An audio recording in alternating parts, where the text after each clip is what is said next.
കൊച്ചമ്മേ, വിശേഷമൊന്നുമില്ലല്ലോ? മരുന്ന് കഴിച്ചോ? ഞാൻ ഈ അടുത്തൊരു സ്ഥലം വരെ പോയി ഉടനെ വന്നേക്കാം.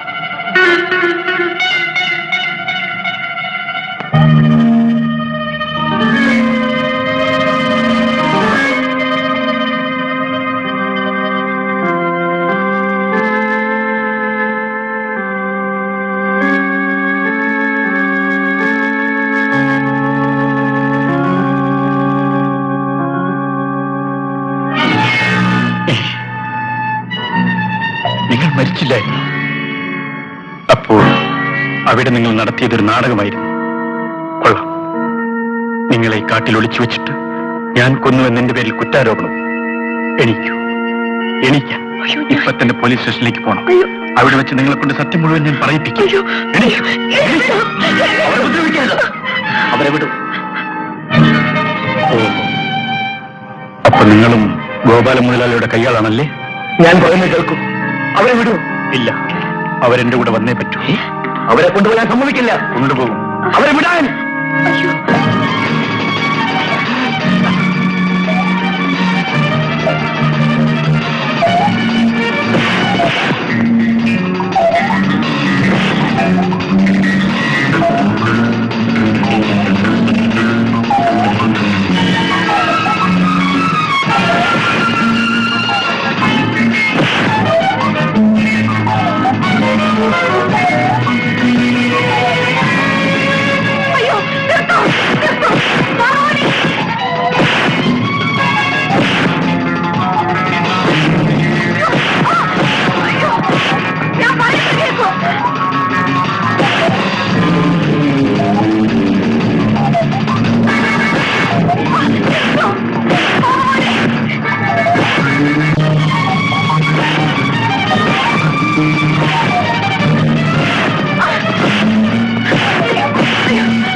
അയ്യോ, കൊച്ചമ്മേ.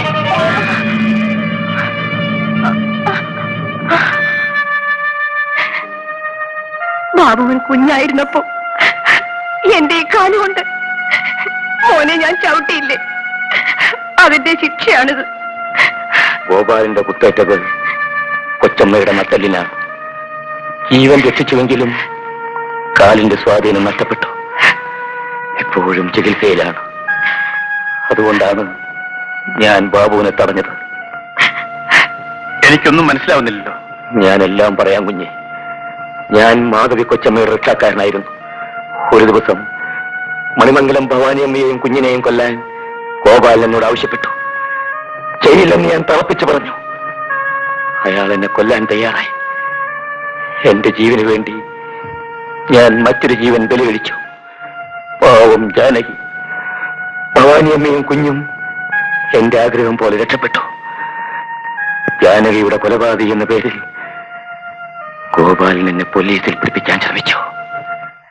ഭദ്ര, നിന്നെ പിടിക്കാൻ പോലീസ് വരുന്നു. ജാനകിയെ കൊന്ന കുറ്റത്തിന് നിന്നെ അറസ്റ്റ് ചെയ്യും. ഇവിടെ നിൽക്കുന്ന അപകടമാണ്. എവിടെങ്കിലും പോയി രക്ഷപ്പെടും. കൊച്ചമ്മേ, കല്യാണിക്ക് പ്രസവവേദനയാണ്. ഞാനിപ്പോൾ പോയാൽ അവരെ ഞാൻ നോക്കിക്കോളാം. ഇതിരിക്കട്ടെ. കൊച്ചമ്മേ, ഞാൻ... അയ്യോ, അവരിങ്ങ് എത്തിക്കഴിഞ്ഞു. കൊച്ചമ്മേ, ഞാൻ എന്ത് വേണം? ഇനി വരൂ. ഇങ്ങോട്ട് കയറിക്കോളൂ. അതുകൊണ്ട് നീ കയറോ?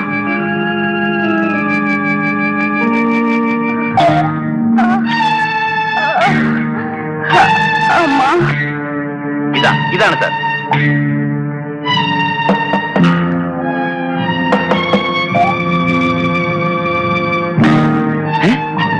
നീ ഇവിടെ? കല്യാണിക്ക് പ്രസവവേദനയാണ്.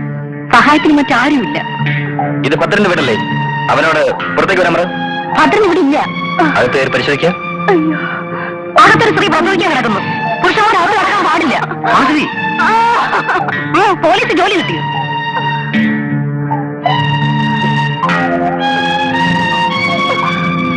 അയ്യോ അമ്മേ, എന്റെ അമ്മേ. എന്നാ നമുക്ക് പൊട്ടുവരെ എങ്ങനെ പോകാനാ? അത്തരം കൊലപാതകയാണ്.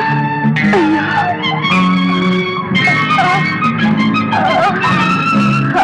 അമ്മ, അയ്യോ.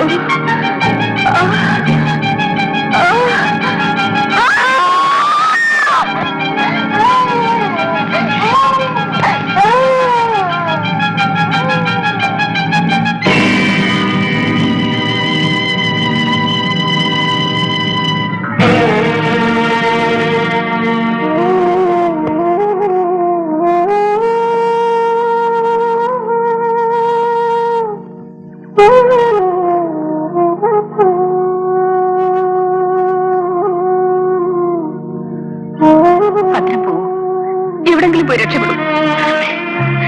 ഇതെല്ലാം ഞാൻ നോക്കിക്കോളാം. കുഞ്ഞിനെ ഞാൻ രക്ഷിച്ചോളാം.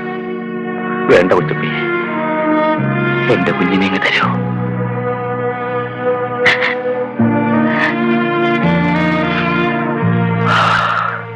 അന്ന് മുതൽ ഞാനും എന്റെ മകൾ സുശീലയും കാട്ടിൽ ഒളിച്ചു കഴിയുകയാണ്. കാട്ടിലെങ്കിലും എന്നെ ജീവിക്കാൻ വിട്ട മാധവി കൊച്ചമ്മയെ ആ ദുഷ്ടൻ കൊന്നുവെന്ന് ബാബുമോൻ പറഞ്ഞു കേട്ടപ്പോൾ അവനെ കൊല്ലാനായി ഞാൻ മണിമംഗലത്തെത്തി.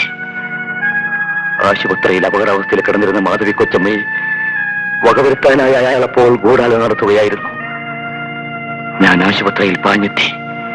വിളക്കണഞ്ഞ നേരം കൊണ്ട് കൊച്ചമ്മയെ ഞാൻ കടത്തിക്കൊണ്ടുപോന്നു. ഭദ്രം പറഞ്ഞതെല്ലാം സത്യമാണ് മോനെ. ഞാനിതെല്ലാം പോലീസിൽ പറയും. എനിക്കെന്ത് സംഭവിച്ചോട്ടെ. മണിമംഗലത്ത് ഗോപാലനാണ് എല്ലാ കുഴപ്പങ്ങൾക്കും കാരണമെന്നും മാധവി കൊച്ചമ്മ പോലീസിൽ ഏറ്റു പറയാൻ സംഭവിച്ചിരിക്കുന്നു. നേരാണോ അച്ഛാ? അതേ മോളെ, കൊച്ചമ്മയ്ക്ക് എണീച്ച് നടക്കാൻ വയ്യാത്തത് കൊണ്ട് പോലീസിനെ ഇങ്ങോട്ട് വരുത്താൻ വേണ്ടി ബാബു അവർക്ക് ഫോൺ ചെയ്യാൻ പോയിരിക്കുകയാണ്. എല്ലാം എന്റെ നേർച്ച കൊണ്ടാണ് അച്ഛാ. മലങ്കാവിൽ അമ്മ എന്നെ കൈവിടില്ല. മോളെ, അമ്മയ്ക്ക് നീ എന്താണ് നേർന്നത്? ഞാൻ എന്നെ തന്നെ കൊടുക്കാൻ നേർന്നിരിക്കുകയാണ് അച്ഛാ. മോളെ, അങ്ങനെ അറിയാൻ പറ്റുന്ന വാക്കുകളൊന്നും പറയരുത്.